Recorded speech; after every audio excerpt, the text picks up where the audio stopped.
นามาถุรัตนตยัสสะขอถวายความนอบน้อมแด่พระรัตนตรัย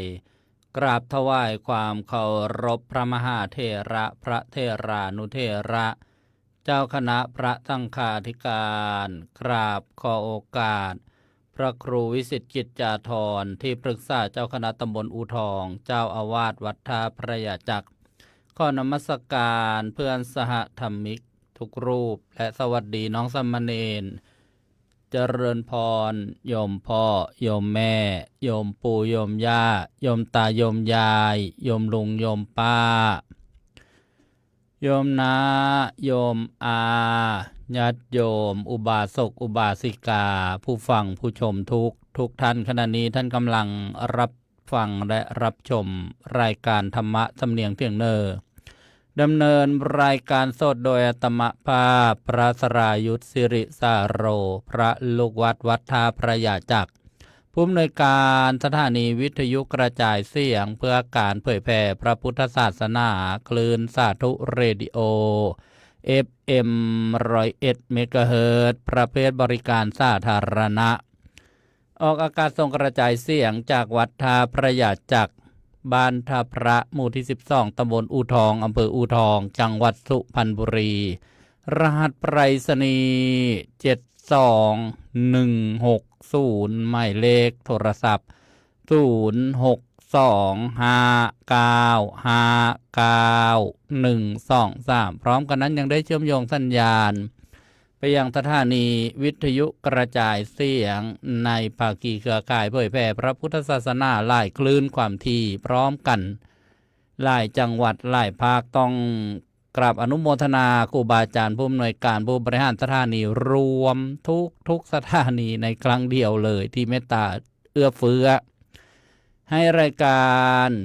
กับรายการธรรมะสำเนียงเสียงเนอและอนุโมทนาบุญญาติโยมผู้อำนวยการผู้บริหารสถานีตลอดถึงเจ้าหน้าที่เทคนิคประจำสถานีทุกคลื่นความถี่ที่ได้ช่วยเหลือกวนขวายในการเผยแผ่พระพุทธศาสนาแล้วก็ถ่ายทอดสดไปยังสื่อออนไลน์โซเชียลมีเดียหลายแพลตฟอร์มด้วยกันทั้งของครูบาอาจารย์ได้เมตตาให้ใช้ช่องสัญญาณที่ท่านผู้ชมท่านผู้ฟังรับฟังอยู่นี้ก็บุญขอบคุณมาณโอกาสนี้และในแอปพลิเคชันระบบปฏิบัติการโทรศัพท์ Android แอปวิทยุพระพุทธศาสนาทั่วไทยโหลดมาติดตั้งรับฟังสถานีวิทยุกระจายเสียงพระพุทธศาสนาในประเทศไทย40กว่าคลื่นความถี่ด้วยกันพบกับรายการธรรมะสำเนียงเสียงเนอได้เป็นประจำทุกวันตั้งแต่เวลา 14 นาฬิกาถึงเวลา 15 นาฬิกามาพบกันวันนี้อีกเช่นเคยตรงกับวันแรม3 ค่ำเดือน3ปีมะเส็งวันพฤหัสบดีที่5กุมภาพันธ์พุทธศักราช2569เจริญพรทักทายอีกครั้งหนึ่งทั้งทางสถานีวิทยุกระจายเสียงและทางสื่อออนไลน์โซเชียลมีเดียที่เข้ามาแล้วเห็นข้อความยมเชิดจงจิตกลางจากโคราชยมสมยิ่งมีชื่อจากอำเภอบ้านหมี่ลพบุรียมนนทรีแบโลยามเช้าที่ประเทศอังกฤษอนุโมทนายมแต้วกิดาวันทรายทองเฟอร์รารี่ CPI อนุโมทนาสาธุยมยายน้อยกัญญาภักภูลสวัสดิ์จากบางสะพานประจวบคีรีขันธ์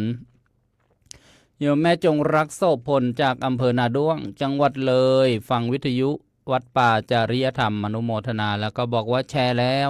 อย่าลืมกดถูกใจกดไลค์แล้วก็ต้องกดแชร์ด้วย1 เดือนเดี๋ยวเขาก็ลบแล้วถ่ายทอดสดเนี่ยนะน้องปันอนุโมทนาสาธุลุงปิ่นอาพรจากวังสะพุงจังหวัดเลยสุดใจแร่เพชรอูทองโยมนวลซี่แบโลบอกว่าแชร์แล้วอนุโมทนาสาธุโยมกีดาวันไส้ทองหรือว่ายมแต้วอู้ทองอยู่ไม่ไกลจากวัดยมสาครชูราอุบลราชธานียมเฉลียงเสือกคำอนุโมทนาที่อ่านแล้วนะก็ข้ามไปยมพยาวังกุมโยมแม่ชีบุญเรืองทองพิกุลวัดป่าจริยธรรมอำเภอนาด้วงโยมแม่จงรักบอกว่ารับฟังดูในเฟซในบ้านฟ้านี่ไปชื่อเขาไม่ได้นะเดี๋ยวเขาปิดกันโยมเกษินีไมนุษย์นนทบุรีโยมกรสวย อุบลราชธานีอนุโมทนาสาธุโยมสำลีเล่าเมืองกลางอุบลราชธานีโยมนีวัลยา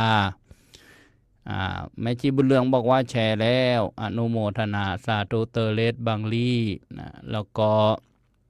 โยมสมบูรณ์จีนอนงนี่อยู่หน้าวัดบ้านสี่แยกท่าพระโยมก่อนสวยโยมหินทิพย์เด่นชัยประดิษฐ์ตลาดอู่ทองโยมเฮงสุภัตราทีปลาบอกว่าเสียงชัดเจนโยมมนฤดีมาลุนโยมน้อยอิสราเอลอนุโมทนาประกายจิตศิราศักดิ์โยมไวเด่นชัยประดิษฐ์สาธุโยมลูกจันทร์สี่นอกอนุโมทนาจากบางสะพานน้อยเฟอร์รารี่ CPI บอกว่ารับฟังจากอยุธยาชัดเจนสาธุโยมบุสรินนะอนุโมทนาโยมนีวัลยาจากจันทบุรีสาธุโยมตระกูลลุ่งเรืองแชร์แล้วแม่ชี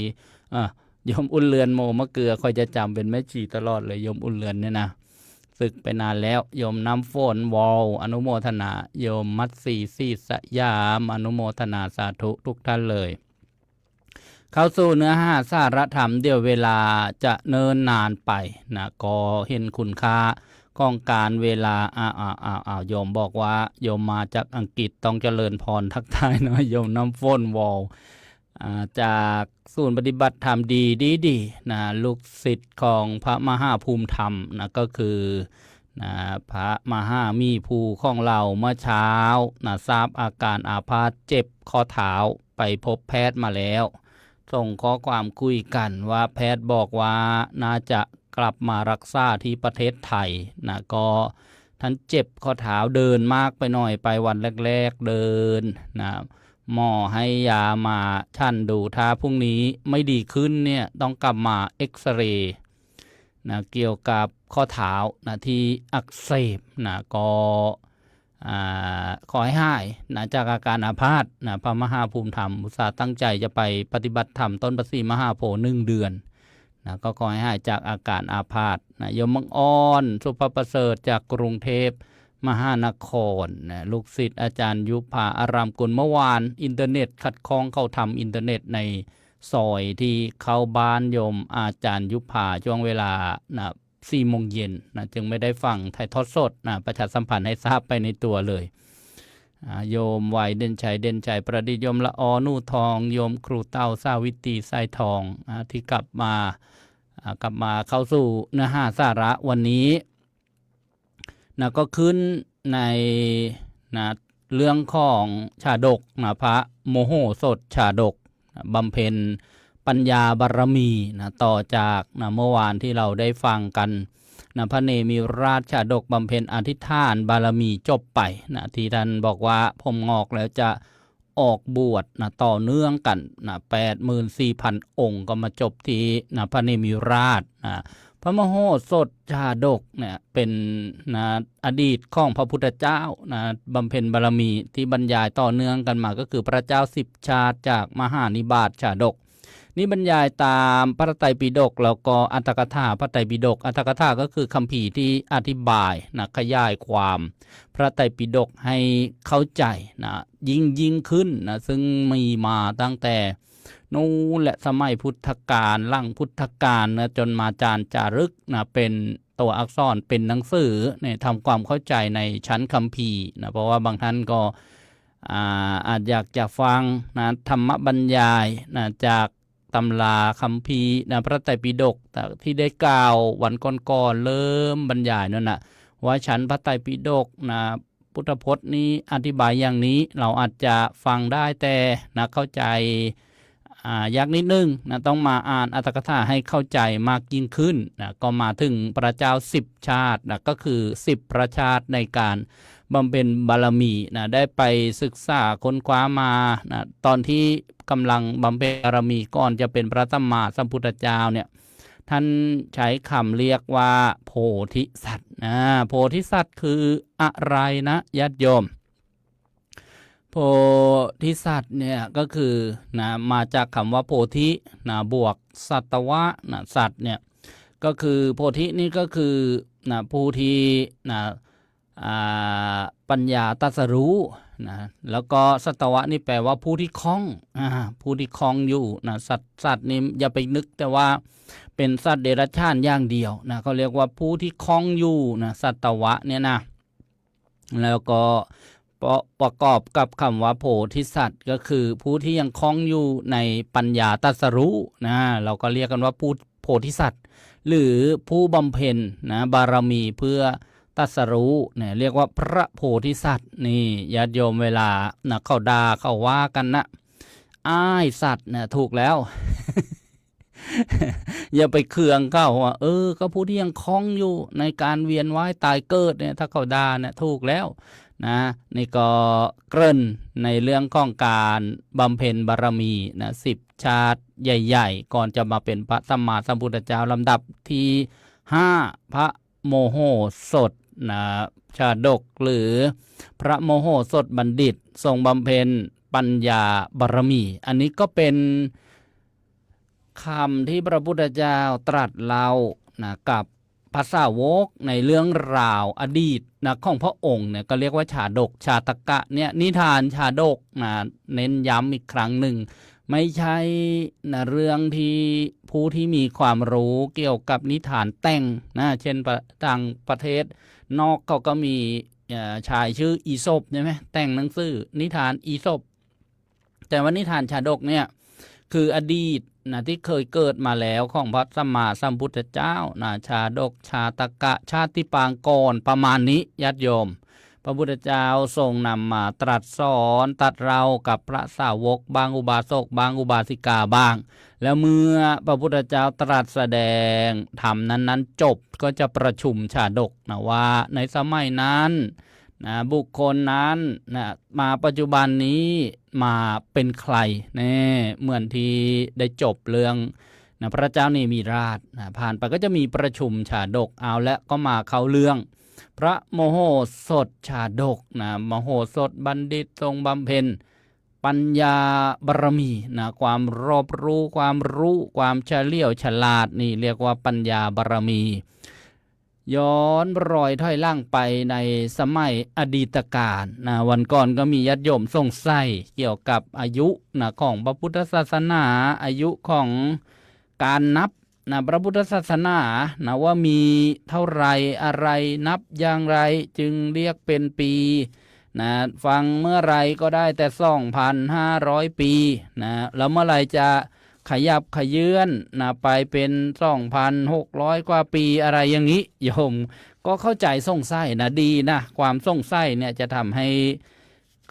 เกิดการแสวงหาคำตอบใช่ไหมญาติโยมนะต้องตั้ง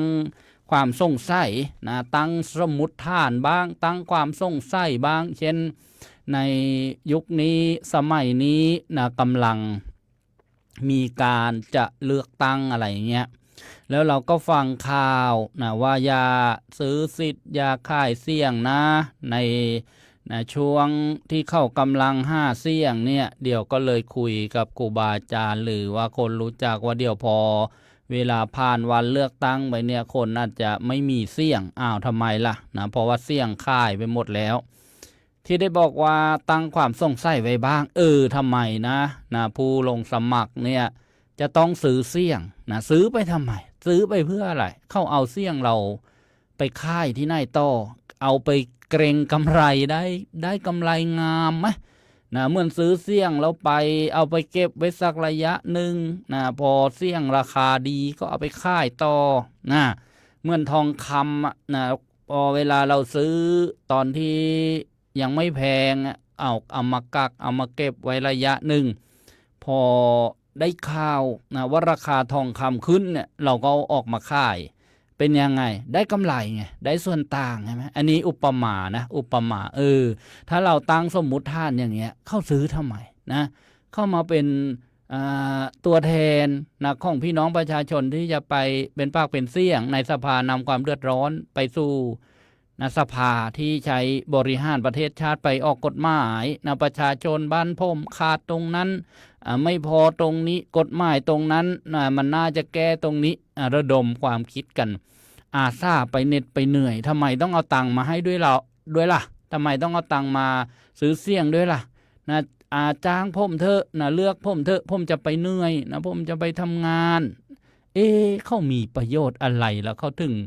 เอาเงินมาคว้านซื้อเสี่ยงอันนี้เรียกว่าตั้งสมมุติฐานตั้งคำถามบ้างนะเพื่อไปสู่การหาคำตอบเขาได้เสี่ยงเราไปแล้วนี่เขาเอาไปเก็งกำไรยังไงเนาะพอเขามีเสี่ยงเยอะๆเนี่ยนะเขาก็จะมีอะไรล่ะมีกลุ่มมีก้อนนะมีตำแหน่งใช่ไหมพอ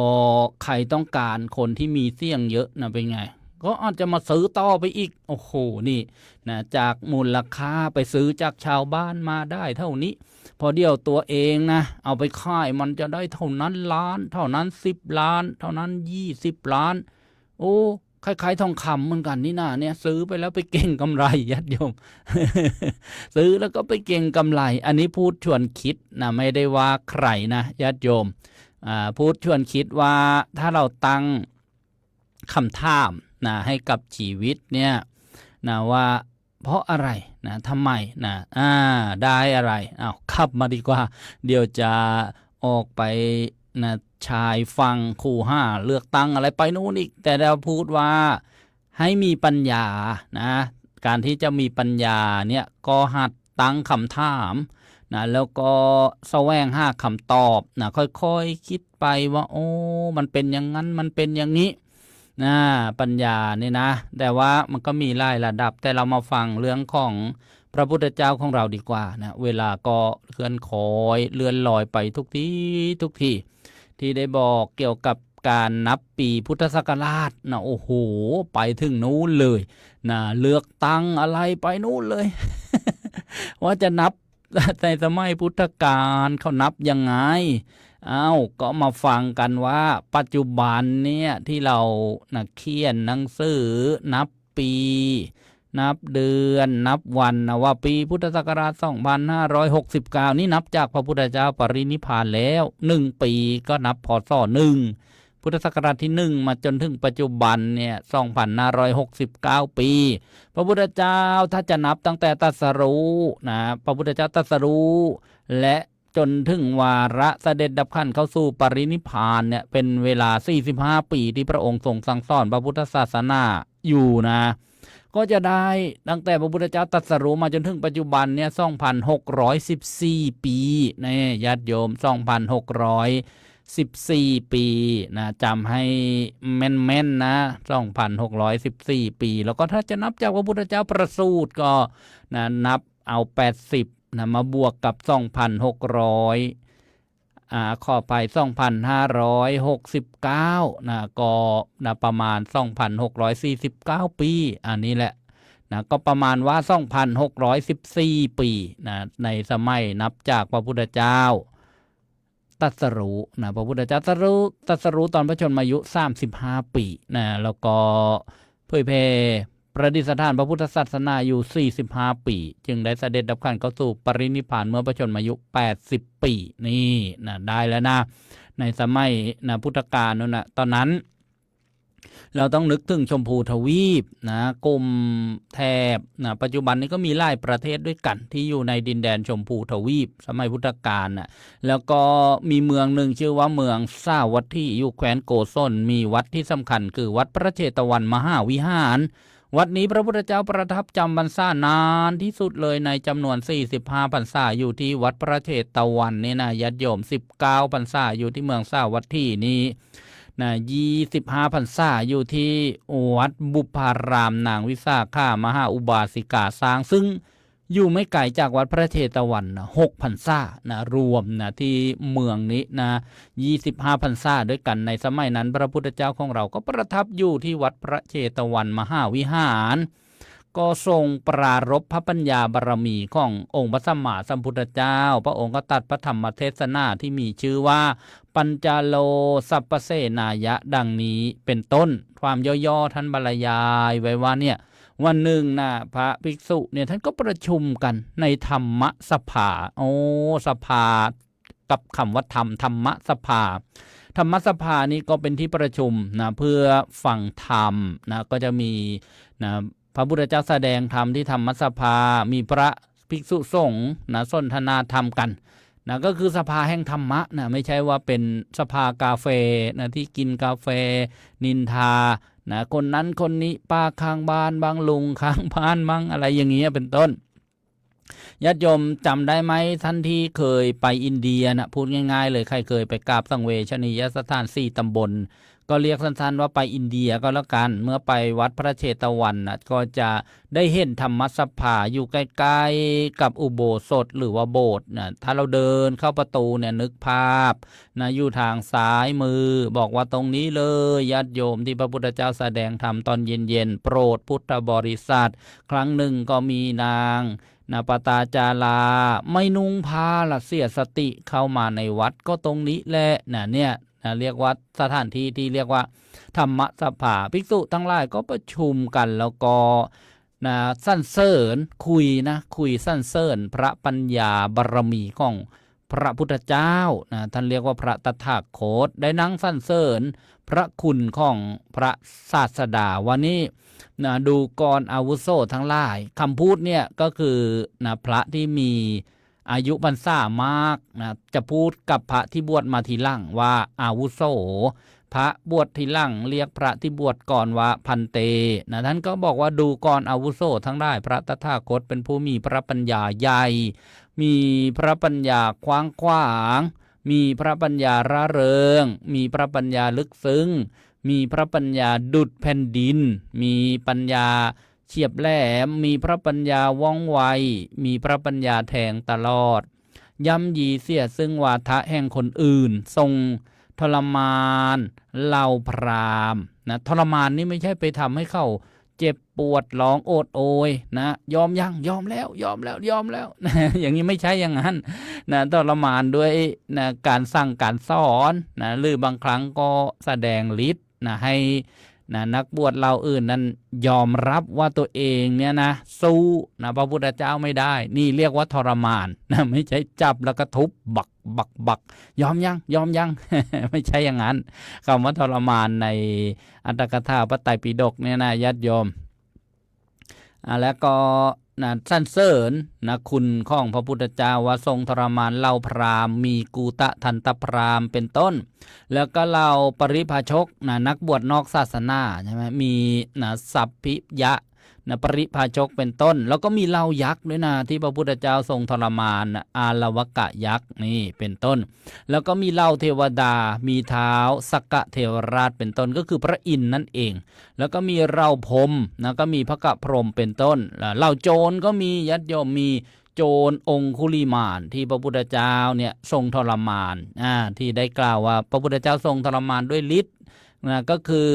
เหมือนพระพุทธเจ้าจะพระดำเนินเสด็จไปเรื่อยๆก็ภาษาชาวบ้านก็คือเดินแต่โจรองคุลิมานวิ่งตามก็ยังไม่ทันวิ่งยังไงก็ยังไม่ทันแล้วก็เหนื่อยก็บอกว่าหยุดก่อนสม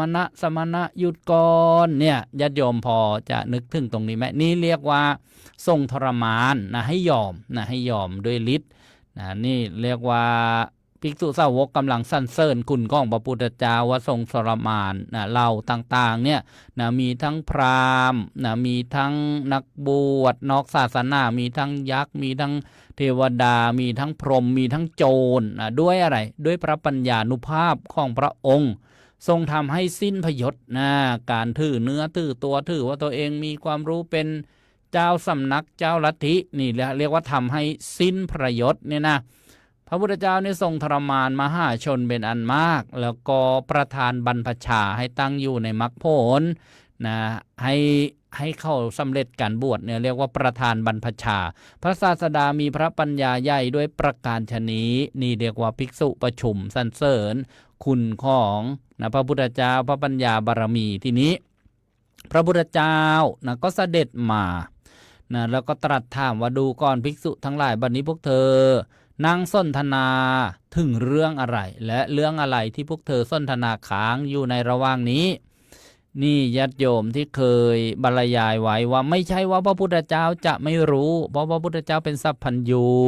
ถ้าประสงค์จะรู้ว่าภิกษุเนี่ยคุยกันเรื่องอะไรพระองค์จะรู้ไหมรู้นะแต่ไม่ใช่ไม่รู้แต่ทำไมพระองค์จึงถาม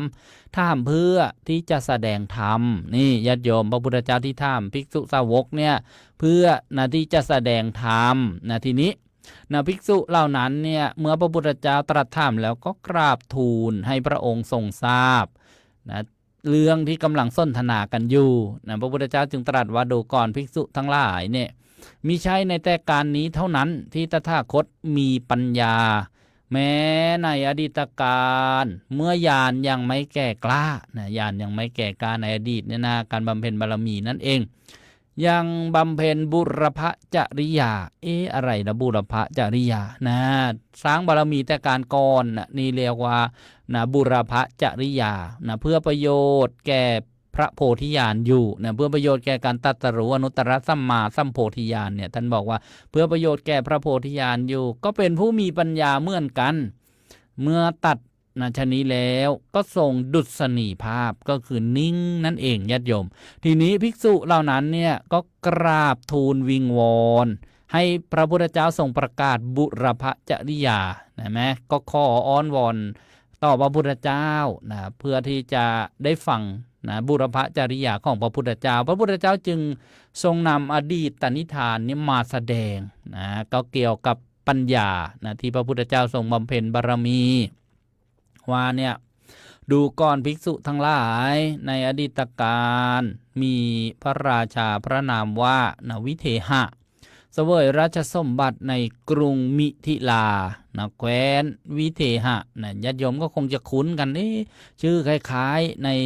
ในเรื่องของมหาชนกเลยเนาะก็จะประมาณนี้และญาติโยมมีเมืองพาราณสีเด่นๆที่เกี่ยวกับพระโพธิสัตว์บำเพ็ญบารมีเนี่ยนะ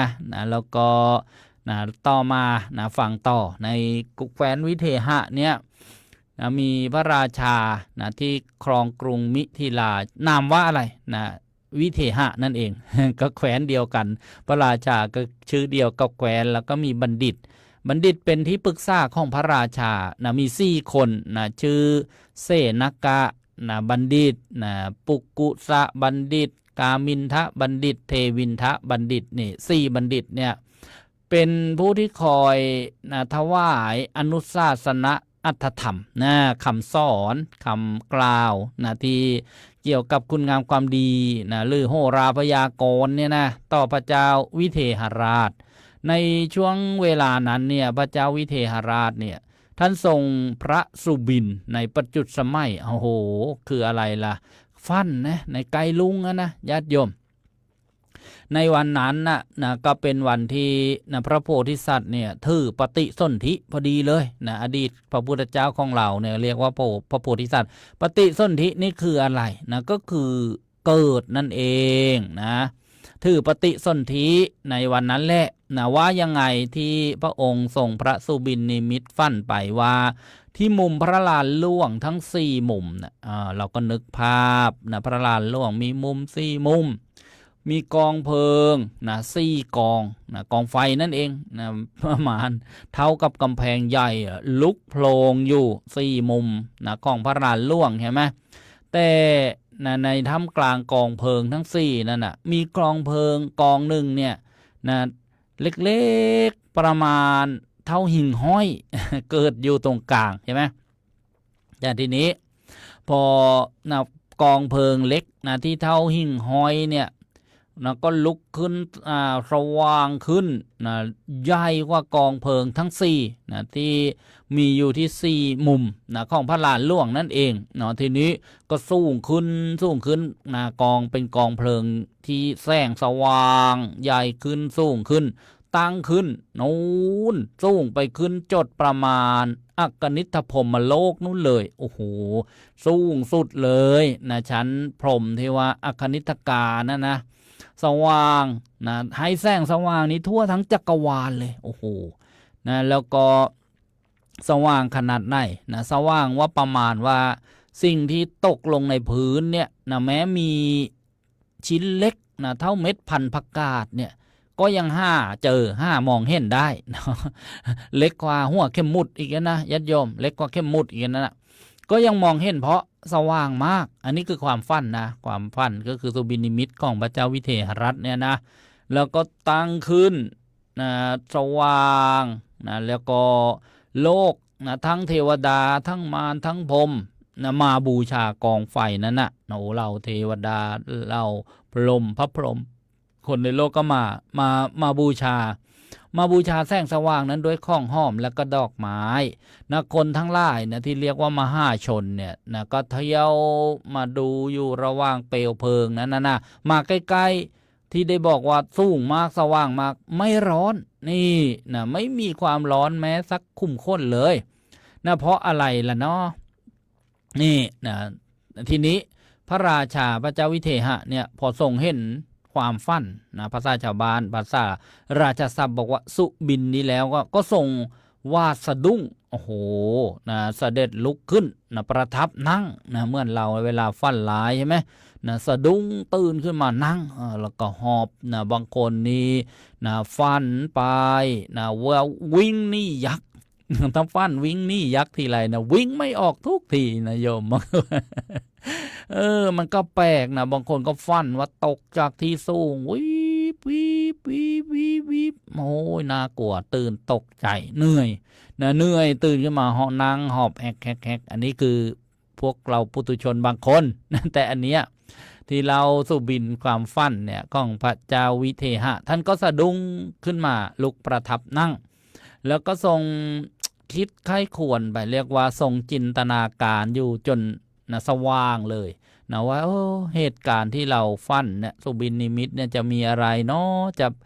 จะเกิดกับเรานะจะดีหรือไม่ดีอย่างไรนะทีนี้ตอนเช้าเนี่ยนะบัณฑิตนะที่ชื่อเสนกะบัณฑิตปุกุสะบัณฑิตกามินทะบัณฑิตเทวินทะบัณฑิตก็จะมีกิจวัตรที่จะต้องมาเฝ้านะพระราชาแต่เช้าเลยนะในเขามาทุกวันและบัณฑิตทั้งสี่ก็มาเฝ้าแต่เช้าแล้วก็ทูลถามถึงนะสุขไส้ยานะอะไรละสุขไส้ยานะว่านอนหลับเป็นสุขไหมนะไส้ยานะไส้ญาตินี่ก็แปลว่านอนที่นะพระราชาทรงบรรทมเนี่ยว่ามีความสุขไหมเรียกว่าถามถึงสุขไส้ยาว่าข้าแต่สมุติเทพพระองค์ทรงบรรทมเป็นสุขหรือนะพระราชาพระเจ้าวิเทหะก็ตอบว่าท่านอาจารย์ความสุขจะมีแก่เราแต่ไหนโอ้โหเราได้ฝันเห็นอย่างนี้นะก็คือที่บรรยายไปแล้วนั่นเนี่ยนะลำดับนั้นนี่โอ้โหเสนกะบัณฑิตก็ทูลถามว่าข้าแต่มหาราชนะขอพระองค์อย่าได้ตกพระทัยนะพระสุบินนั้นเป็นมงคลเนี่ยเรียกว่าบัณฑิตเนี่ยท่านก็มีวิชาใช่ไหมพอได้ฟังนะพระราชานะได้ตรัสเราเกี่ยวกับพระสุบินหรือว่าความฝันที่บรรยายไปแล้วเนี่ยนะว่านะพระสุบินนั้นน่าจะเป็นมงคลความเจริญจะมีแด่พระองค์นี่พอพระราชาได้ฟังนะได้อย่างนั้นแล้วก็ตรัสถามว่าเพราะเหตุไรนะจึงนะเป็นอย่างนั้นบัณฑิตก็ทูลว่าเนี่ยครับแต่นะมหาราชจะมีบัณฑิตที่5อีกคนหนึ่งจะเกิดขึ้นนะเหมือนกองไฟเล็กที่ว่าสุกสว่างนะญาติโยมจะครอบงำข้าพระองค์ทั้ง4นะซึ่งเป็นบัณฑิตเนี่ยนะทำให้หมดรัศมีโอ้โหนี่ท่านรู้นะเนี่ยเมื่อพวกข้าพระองค์ทั้ง4คนเนี่ยนะเป็นบัณฑิตนี่ก็จะเหมือนกองเพลิง4กองนะที่อยู่4มุมนั่นแหละแล้วบัณฑิตคนที่5เนี่ยจะเกิดขึ้นนี่ก็เหมือนกองเพลิงที่เกิดขึ้นในถ้ำกลางก็บัณฑิตนั้น5ผู้เสมอนะไม่ได้เลยนะไม่มีทั้งในโลกทั้งในเทวโลกนี่นะพระเจ้าวิเทหรัตน์ก็เลยตัดถามว่าก็บัดนี้เนี่ยบัณฑิตนั้นอยู่ที่ไหนเสนกะบัณฑิตก็ทูลนะพยากรณ์นะราวก็เห็นด้วยทิพจักษุนะพยากรณ์นะโหราพยากรณ์ใช่ไหมนะก็จับดวงดาวนะขีดเขียนเลิกผ้านาทีต่างๆราวกับเห็นด้วยทิพจักขุคือตาทิพย์ของผู้มีฤทธิ์แต่นะบัณฑิตนี้นะก็ใช้วิชาความรู้นะเพราะว่าท่านมีการศึกษาเรียนรู้นะท่านบอกว่าด้วยกำลังแห่งการศึกษาของตนว่านี่วันนี้บัณฑิตนั้นนะ จักปรติสนธินะก็คือมาเกิดนั่นเองนะมาเกิดในครรภ์แล้วก็จะคลอดจากครรภ์มารดานี่พระราชาทรงระลึกถึงคำแห่งเสนกะบัณฑิตนะเรียกว่าจดจำไว้นะตั้งแต่บัดนั้นเป็นต้นมาทีเนี้ยที่ได้บอกว่าจะมีบัณฑิตนั้นมาปฏิสนธินะก็คือมาเกิดในครรภ์ในท้องแต่ยังไม่คลอดนะญาติโยมนะเหมือนเราเนี่ยแหละมาเกิดในครรภ์ของมารดาเนี่ยนะมาตั้งแต่นะที่พ่อกับแม่นะได้นอนร่วมกันนะมีความพร้อมที่เรียกว่าปฏิสนธิเนี่ยจะต้องมีวิญญาณมาปฏิสนธินะมีสัตว์มาเกิดไม่ว่าจะมาจากเทวดามาจากพรหมมาจากสัตว์นรกมาจากสัตว์เดรัจฉานเปรตอสุรกายนะต่างๆเห็นไหมมาถือปฏิสนธิเข้ามากำเนิดในครรภ์ก็จะต้องอุ้มท้องอยู่อีก9 เดือนนะหรือว่า10 เดือนบางคนเร่งรีบนะ7 เดือนอย่างนี้เป็นต้นเพราะฉะนั้นเนี่ยเวลานะที่ผู้บวชนะลูกชายหลานชายจะมาบวชเนี่ยการนับอายุเนี่ยนะท่านให้นับในท้องได้7 เดือนถ้านับตามวันเกิดนะใบสู่จิบัตรนี่นับจากเกิดมาถึงนี้ยังไม่ได้20 ปีครบบริบูรณ์นะแต่ได้สักนะ20 ปีนะกับอีก5 เดือนนะ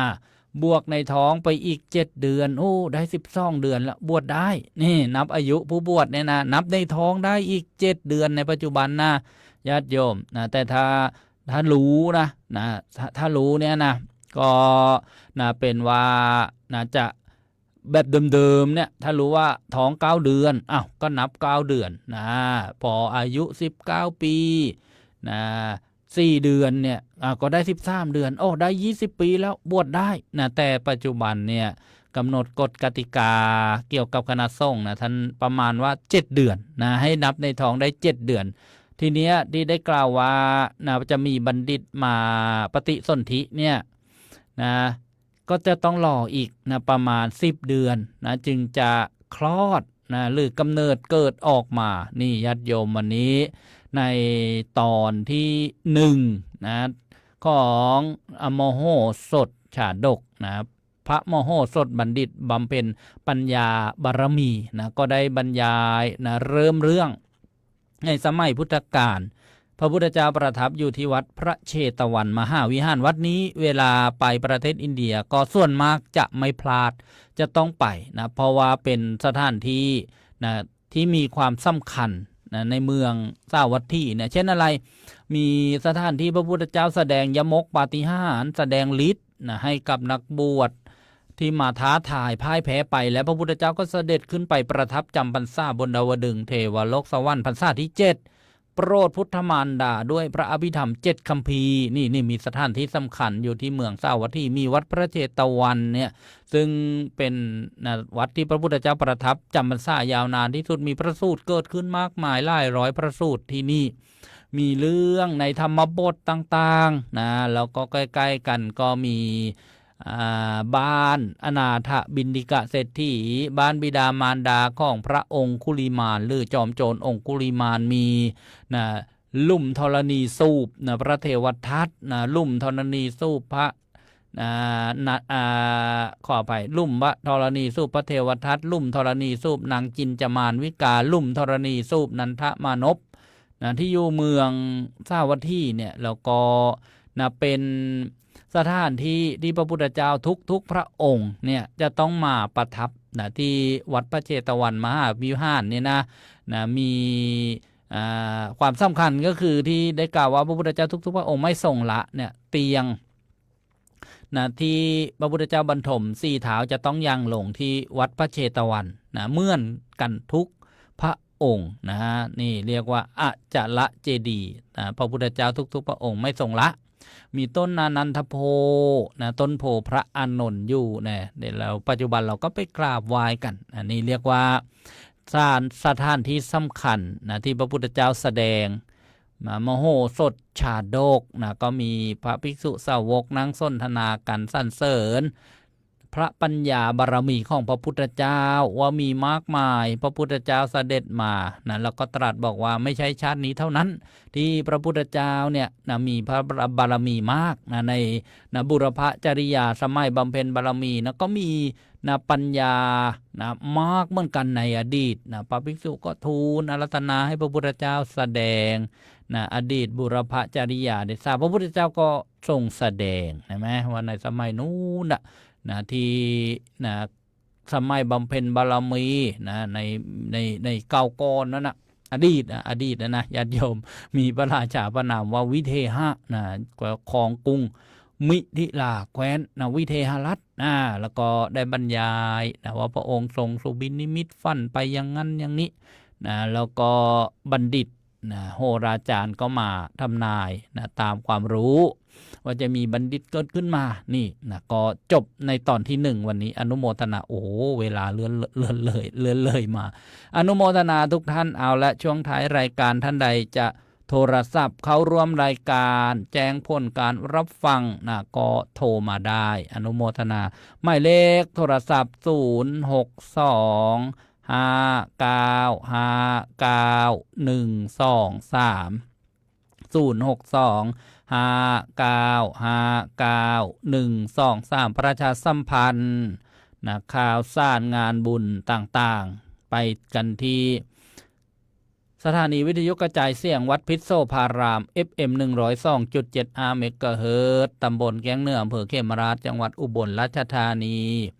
ก็มีงานบุญนะประจำปีสร้างกองบุญนุ่นกองธรรมทอดพระป่าสามัคคีสืบสานปณิธานหลวงพ่อใหญ่พระเดชพระคุณหลวงพ่อเจ้าคุณพระราชปริยัตยากรบุญเรืองสารโถอดีตเจ้าอาวาสวัดพิษโสภารามงานจะมีในวันพุธที่18กุมภาพันธ์นะ2569นี้เริ่มกันตั้งแต่เวลา 9 นาฬิกาต้อนรับสายทานศรัทธาเวลา 10 นาฬิกาแห่ต้นพระป่าสามัคคีเพื่อเจริญศรัทธาเวลา 10 นาฬิกา 45 นาทีทอดพระป่าสามัคคีถวายภัตตาหารเพลเวลา 11 นาฬิกาฟังพระธรรมเทศนาหนึ่งกันโดยพระเดชพระคุณนะท่านเจ้าคุณพระราชวชิระรังสีขวัญชัยนิติสาโรปรริยนธรรม9ประโยคนักหลวงเจ้ารองเจ้าคณะภาคที่1เจ้าอาวาสวัดนั่งราชาวิหารกรุงเทพมหานครแสดงธรรมอย่าลืมนะญาติโยมไปร่วมงานบุญกันที่วัดพิษโสภารามเจริญพรอาจารย์ได้ออกไอเนี่ยออกสถานีนะโยมได้ฟังนะโยมอยู่ที่บ้านกูดหนองยะป้องเนี่ยจ้ะบ้านมาเสียงมันคนเพชรบุรีอ่ะใช่เสียงเอ้ยบ้านฉันอยู่เพชรเนี่ยฉันฟังรายการอยู่เหมือนว่าถ้าอาจารย์ต้นมา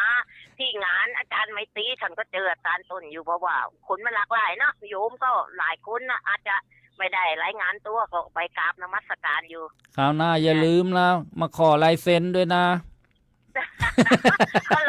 อย่าหาลายเซ็นนะออกอากาศดีอ่ะท่านอาจารย์น่ะพูดจาดีเหมาะเลยแหละเหมาะเลยนะแม่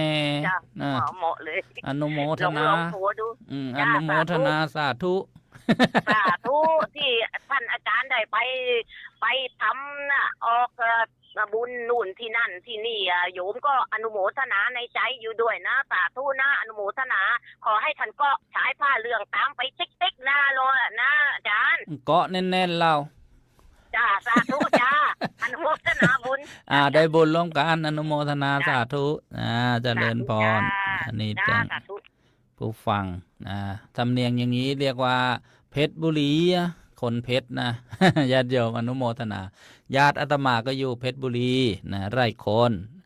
เพชรบุรีมาอยู่สุพรรณบุรีนะก็เยอะนะเช่นชาติพันธุ์ไทยทรงดำเนี่ยที่มีคำว่าเพชรเนี่ยมาจากเพชรบุรีนะเจริญพรโยมบุญเรือนครับนมัสการจ้ะครับพระอาจารย์สาธุวันนี้หลวงพ่อวัดดงไม้งามท่านบอกว่าท่านย้ายห้องอะไรแล้วแอร์มันเสียเลยไม่ได้เปิด2-3 วันแล้วแอร์เสียอีกแล้ววะโยมก็โยมมันนึกว่าอาจารย์นึกว่าหลวงพ่อไปอินเดียอ๋อก็เมื่อวานวัดทางสายซ้อม สายอากาศเสร็จแล้วก็ฟังวัดทางสายชัดเจนขึ้นไหม เจ้าค่ะเจ้าค่ะ ชัดเจน ดีเจ้าค่ะ FM 99.75 เมกะเฮิรตซ์อนุโมทนาบุญญาติโยมที่ร่วมบุญทอดพระป่าเมื่อวันที่ 9 มกราคมได้ โย ปรับปรุงสถานี วัดนาหลอมไปวัดดงไม่งามนิดเดียวแต่ว่าไปวัดทางสายต้องไปไกลแล้วเจ้าค่ะ อ๋อหมุนไก่หน่อย เลยโทรไปถามหลวงพ่อไปไหนทำไมไม่เปิดสถานีแอร์มันเสีย อ๋อแต่ตอนนี้ก็ดีเป็นบุญของญาติโยมมีไล่คลื่นความถี่ให้ฟัง แต่จะฟังคลื่นไหนก็เจอแต่เสียงเนอทั้งนั้นเลย โยมชอบจ้ะ เสียงเนอทุก เสียงเนอถ้าไม่มีเสียงเนอจะเหงา เสียงเนอแทบทุกคืนเลยอ่ะ เคยได้เหงาหนูถ้าได้บางเสียงเนอถ้าไม่ได้ยินเสียงเนอแล้วจะรู้ไปไหนเนาะ อ๋ออนุโมทนา ไม่รู้ว่าแม่จีนิดเป็นยังไงบ้างเนาะแม่จีนิดโทรเข้ามาไหวไหม แต่นี่ก็เป็นไงบ้าง โอ้เดี๋ยวต้องโทรกลับไปถามหน่อยว่าเป็นยังไงบ้างติดเชื้อ ดีขึ้นแล้วแหละเจ้าค่ะนะ อนุโมทนาอีกครั้งหนึ่งนะสาธุ กินข้าวเยอะๆนะแม่ชีนะ อนุโมทนาสาธุเจริญพร นี่ นี่ญาติโยมทางออนไลน์ก็ทักทายนะโยมบุญเรือนหลายคนสาธุ ค่ะสวัสดีทุกคนค่ะทั้งอังกฤษทั้งยุโรปทั้งดนบุรีบินบุรี สาธุได้บุญร่วมกันเจริญพรสาธุจะมือไวไปหน่อย อโมทนามาแล้วเจ้าเก่าเจริญพรปลาสองแถว โอ้โหเอาแถวเดียวก็พอแล้วเจ้าค่ะนมัสการนมัสการพระอาจารย์หลายๆรอบเลยค่ะ อ๋อได้รอบเลยนะค่ะหลายๆรอบเลยเดี๋ยวจะไปเพลินไทยทรงดำเพชรบุรี อ๋อปลาแถว เมื่อกี้โยมเขาพูดเพราะนะอาจารย์นะไทยทรงดำเพชรบุรีเนี่ยอ๋อไม่โยมเมื่อกี้ไม่ใช่ไทยทรงดำหรอกแต่ว่าไทยทรงดำเนี่ยมาอยู่สุพรรณเยอะอยู่อุทองเนี่ยเยอะเขาก็จะมีนามสกุล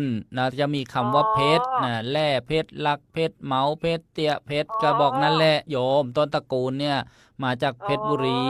นะอ๋อโยมพ่อบ้านป้าแถวก็คนเพชรบุรีค่ะอ๋อ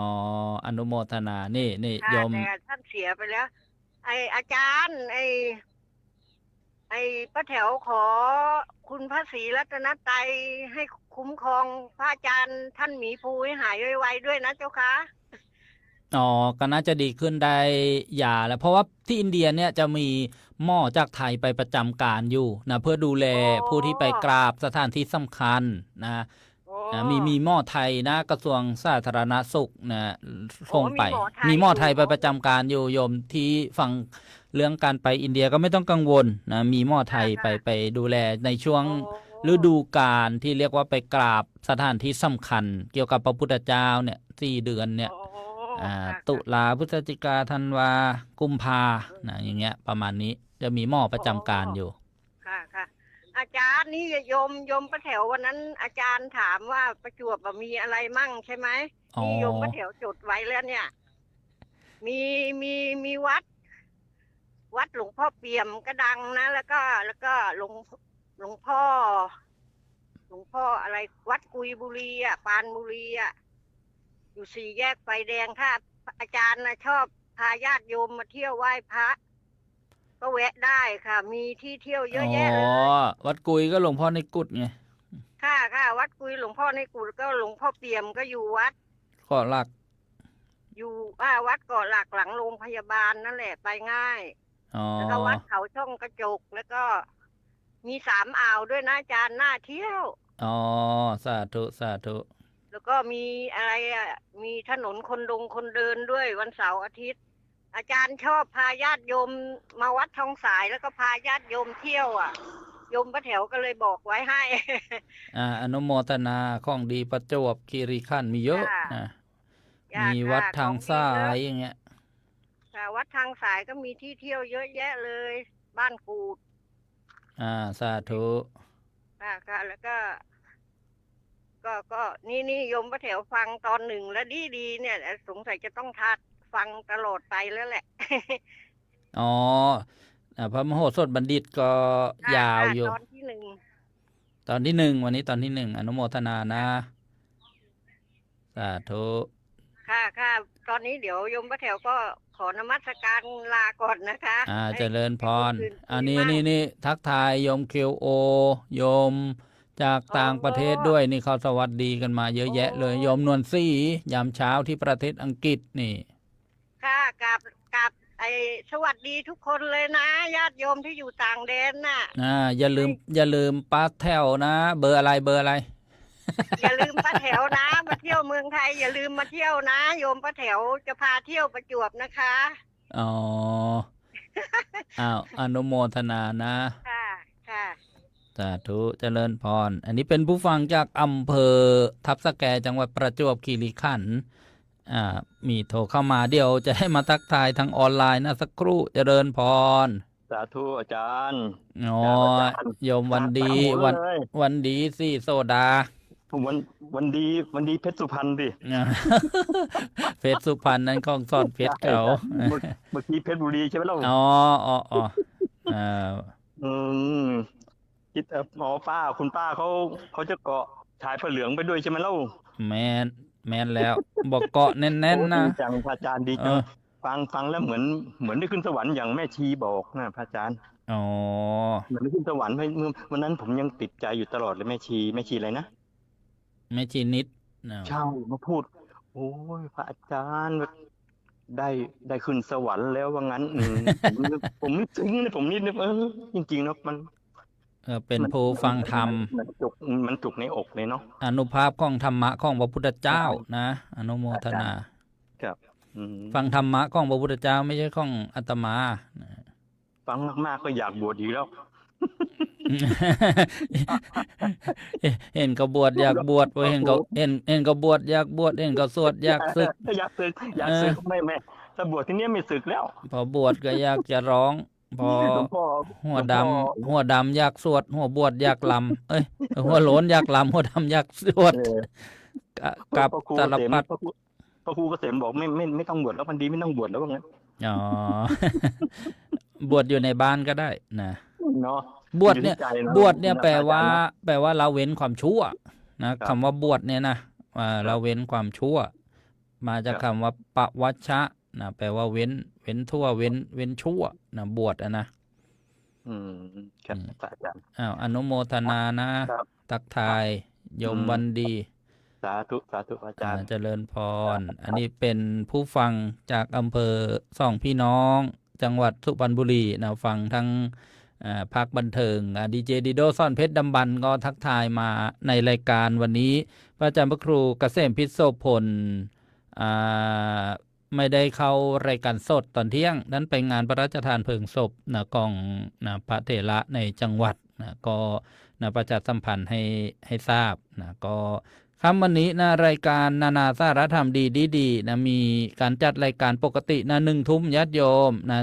หลังพระพุทธเจ้าตรัสรู้แล้ว49 วัน7 สัปดาห์พระพุทธเจ้าทรงทำอะไรนะหัวข้อนะเจริญพรโยมปราณีตจากสิงห์บุรี นมัสการพระอาจารย์ค่ะ เจริญพร เมื่อคืนสุดยอดมากเลย เมื่อคืนรายการเสี่ยงธรรมจากสมัชชาทรงไทยเรื่องนะวิเคราะห์นะวิเคราะห์อุดมการณ์4นะ โดยเฉพาะท่านชื่ออะไรนะพระมหาอภิชาติปะ พระมหาอภิชาติ นั่นแหละค่ะได้แบบได้ความรู้ที่แบบไปอีกแบบนึงอ่ะ สาธุเลยชอบจังเลยอ่ะแล้วคืนนี้มีดีไหม ดีนะทุ่มครึ่งในภาควิทยุกระจายเสียง1 ทุ่มในภาคออนไลน์นะญาติโยม หนูก็เพิ่งได้ฟังตอนที่ยาน้ำมะกรูดออกนี่แหละ อนุโมทนาบุญร่วมกัน ค่ะสาธุค่ะ จะ ฝากถวายกำลังใจพระอาจารย์หมีภูด้วยนะคะ สาธุเจริญพร ค่ะเร็วๆค่ะ จ้าเจริญพรสาธุเมื่อกี้โยมท่านใดถามว่าพระมหาภูมิธรรมอาจารย์มีภูเป็นอะไรนะท่านเจ็บข้อเท้านะไปอินเดีย เมื่อวันที่1ท่านไปเดินเยอะแล้วก็ข้อเท้าบวมเดินไม่สะดวกวันนี้ไปพบหมอให้ยามา แล้วก็ลองชั่นดูถ้าพรุ่งนี้ไม่ดีขึ้น อาจจะต้องกลับประเทศไทยมาเอ็กซเรย์ข้อเท้าเจริญพร สาธุองค์แงงหน่อยเพราะว่าเมื่อกี้เนี้ยฉันเราเป็นมีเชื้อสายลาวจริงๆอ่ะเดี๋ยวเห็นมีโยมอยู่คนว่า เห็นโยมว่าจะเกาะชายผ้าเหลืองแล้วฉันเนาะฟังนะ คนลุกเลยคนฟังมีผูมีธรรมนี่มันเป็นอย่างนี้เองนะมันปิติอ่ะ อ๋อปิติปิ มัน ติ ปิติจะมันเหมือนมีความรู้สึกว่าเรานี่มีพวกที่ว่าปฏิบัติธรรมเป็นอะไรกันอย่างนี้เนี่ยมองว่าเมื่อไรเราปฏิบัติธรรมเหมือนว่าเราเป็นปุถุชนแต่เราก็ได้เข้าสู่ในที่พอเราฟังธรรมเราก็เข้าใจมั่งอ่ะได้ฟังพวกอาจารย์ท่านเทศแม้นคำพูดของท่านเหมือนจะเป็นบ้านๆแต่ว่าไอ้ความรู้สึกข้างไหนลึกๆอ่ะฉันนะคิดว่าท่านพอไปได้มั่งไงนะจะไม่ได้ลงตัวเองพอฟังแล้วเข้าใจอ่ะเขาว่าสิ่งที่พอกับไอ้ที่พอดีอะไรนะท่านฟังอาจารย์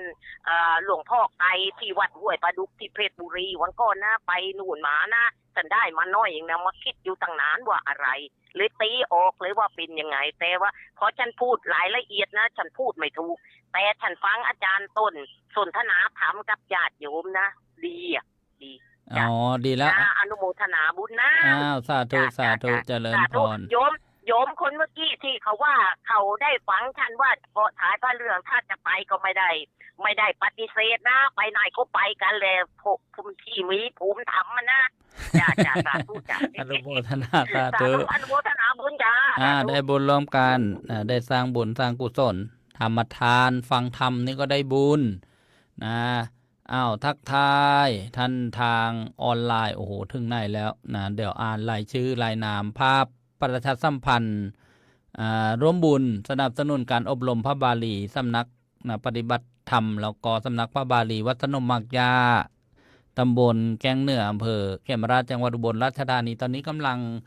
อบรมพระบาลีพระภิกษุสามเณรอุบาสกอุบาสิกา100 กว่าท่านด้วยกันญาติโยมจะร่วมบุญใดอย่างไรบ้าง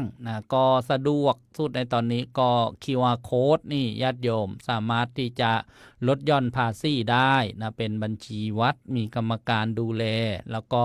เมื่อโอนแล้วก็ส่งหลักฐานมาทางอาตมาภาพจะได้อนุโมทนาอาตมาก็ได้บุญด้วยร่วมบุญด้วยกันนี่นะญาติโยมโมทนาทักทายทางออนไลน์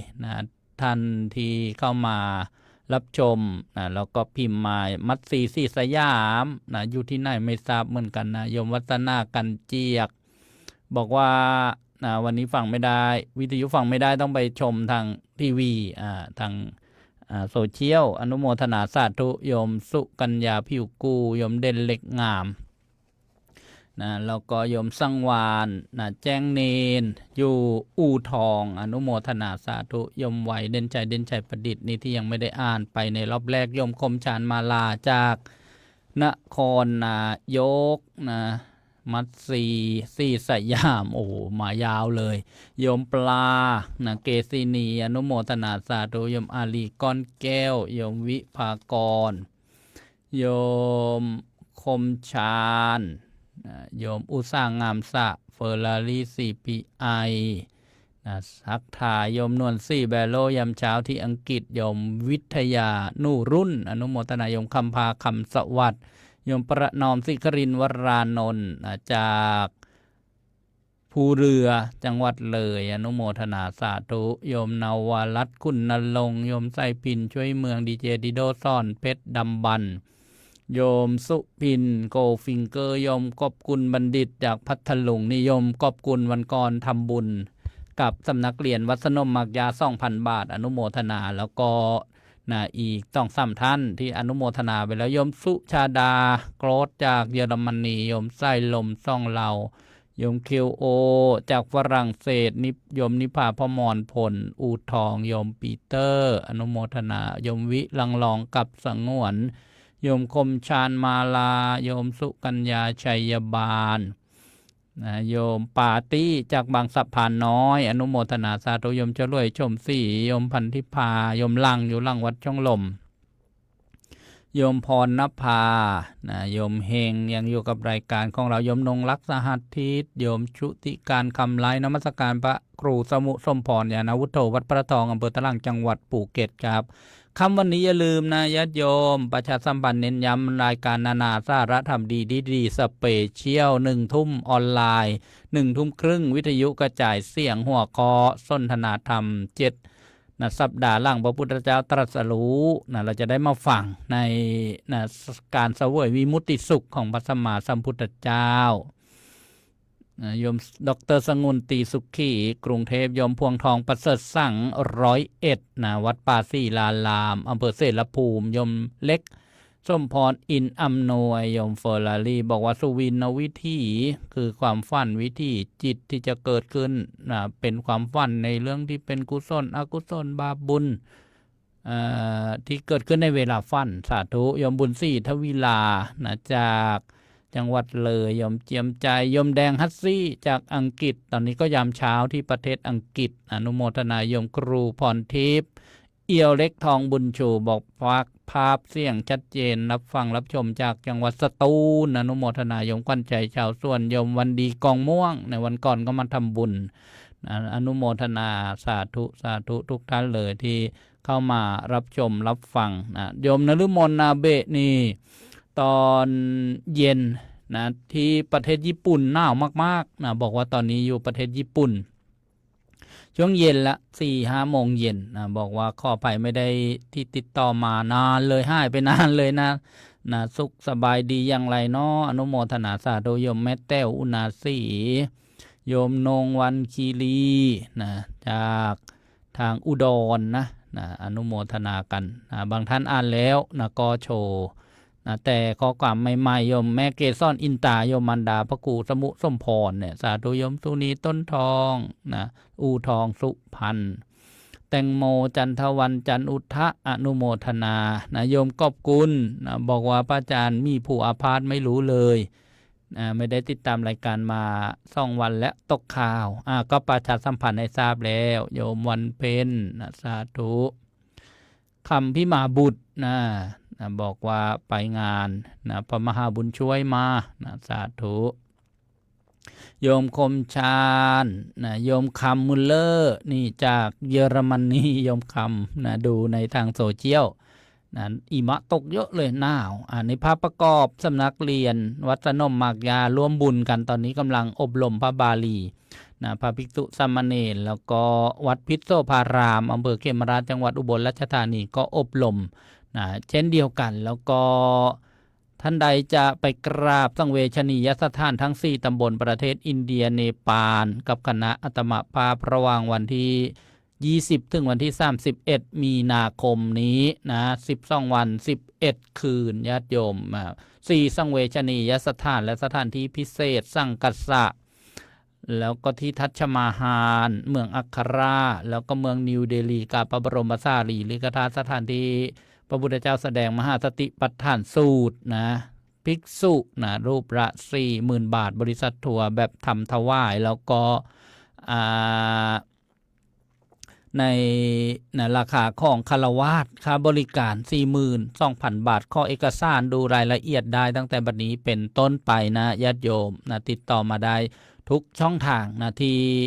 ท่านผู้ชมท่านผู้ฟังมีช่องทางติดต่อสื่อสารหลักๆก็หมายเลขโทรศัพท์ของสถานี062-599-123-062-5959123มีทั้งแอปพลิเคชันบ้านสีเขียวแล้วก็โทรมาได้สถานีวิทยุคืนสาธุเรดิโอก็รวมสนับสนุนการเผยแผ่พระพุทธศาสนาได้โดยเป็นบัญชีที่มี QR Code นี่ญาติโยมหักลดหย่อนภาษีได้อัตโนมัติมี2แบบ QR Code แล้วก็แบบหน้าบัญชีแบบ QR Code แล้วก็แบบหน้าบัญชีทันทีต้องการร่วมสนับสนุนการเผยแผ่พระพุทธศาสนาโดยช่วงนี้ก็กำลังก่อสร้างสถานีวิทยุที่ได้รับใบอนุญาตใช้คลื่นความถี่อีก4สถานีด้วยกันก็สามารถร่วมบุญกันได้นี่ญาติโยมสแกนบริจาคได้แล้วก็หักลดหย่อนภาษีได้กับสัมภากรแล้วก็ส่งหลักฐานมาทางช่องทางสื่อสารที่อาตมาบอกไปเมื่อสักครู่นี้จะได้สบายอกสบายใจในการบริหารสถานีเพราะว่ามีสถานีวิทยุกระจายเสียงเพิ่มขึ้น นะก็เป็นธรรมดาที่จะต้องนะมีค่าใช้จ่ายนะในส่วนที่ต้องเกี่ยวข้องนะเช่นค่ากระแสไฟฟ้าค่าน้ำค่าอินเทอร์เน็ตนะแล้วก็นะภาคส่วนต่างๆที่จะต้องบริหารนะบัญชีต่างๆในญาติโยมก็จะได้สบายอกสบายใจบ้านไกลก็เรียกว่าทำกับบัญชีวัดหักลดหย่อนภาษีได้นะถ้าขึ้นมาก็จะวงเล็บสถานีวิทยุกระจายเสียงนะชื่อบัญชีวัดท่าประหยัดจากวงเล็บสถานีวิทยุกระจายเสียงนะก็ประชาสัมพันธ์นะรวมกันอนุโมทนาสาธุนะโยมโฟลารีบอกเกี่ยวกับอินเดียบอกว่ามีสถานที่ที่น่าไปกราบไปไหว้นะโยมมัตสีที่สยามนี่ยังไม่ทราบว่าอยู่ไหนนะบันแดงเนี่ยนะโยมแม่เกศรอินตาบอกโมทนาสาธุเรียกดูเวลาแล้วคงจะบรรยายต่อไปไม่ได้แล้วรายการธรรมะสำเนียงเสียงเนอสำหรับวันนี้นะก็กราบขอบพระคุณครูบาอาจารย์นะทุกรูปทุกสถานีที่เมตตาเอื้อเฟื้อและญาติโยมผู้อำนวยการผู้บริหารสถานีอนุโมทนาบุญผู้ที่อุปถัมภ์การเผยแผ่พระพุทธศาสนามาโดยตลอดวันนี้นะครอบครัวคุณโยมพันศรีกิติสาธรนะพร้อมลูกหลานนะสะใภ้อูโชคชัยอุปถัมภ์สถานีวิทยุกระจายเสียงมาโดยตลอดตั้งแต่เริ่มตั้งสถานีเลยทุกเดือนนะเป็นค่ากระแสไฟฟ้าเดือนละ 1,500 บาทปัจจัย4อาตมาภาพนะ 1,000 บาทเดือนละ2,500 บาทวันนี้นะยังมีจิตใจที่จะดูแลโยมพ่อบอกว่านะฝากไปให้โยมพ่อด้วย500 บาทนะออกจากโรงพยาบาลเมื่อวานนี้ก็อนุโมทนาในครอบครัวโยมพันศรีนะกิติสาธรพร้อมลูกหลานลูกสะใภ้อู้โชคชัยขอให้มีความสุขความเจริญยิ่งขึ้นไปแล้วก็อนุโมทนาบุญญาติโยมผู้ชมผู้ฟังนะทุกท่านเลยที่เข้ามารับฟังกันทางสถานีวิทยุกระจายเสียงนะแล้วก็ทางสื่อออนไลน์ทุกแพลตฟอร์มกับขอบพระคุณนะช่องทางสื่อสารครูบาอาจารย์นะทุกรูปที่เมตตาให้ใช้ช่องสัญญาณค่ำนี้พบกันในรายการนานาสาระธรรมดีโซเชียลเวลา 19 นาฬิกาหรือว่า 1 ทุ่มประเทศไทยเที่ยงวันที่ประเทศอังกฤษยามเช้าตรู่ตี 4ที่แคลิฟอร์เนียสหรัฐอเมริกา 7 โมงเช้าที่นิวยอร์กนะแล้วก็นะพบกับรายการธรรมะสำเนียงเสียงเนอได้ใหม่ในวันพรุ่งนี้เวลาเดียวกันนี้สำหรับวันนี้ขอเจริญพร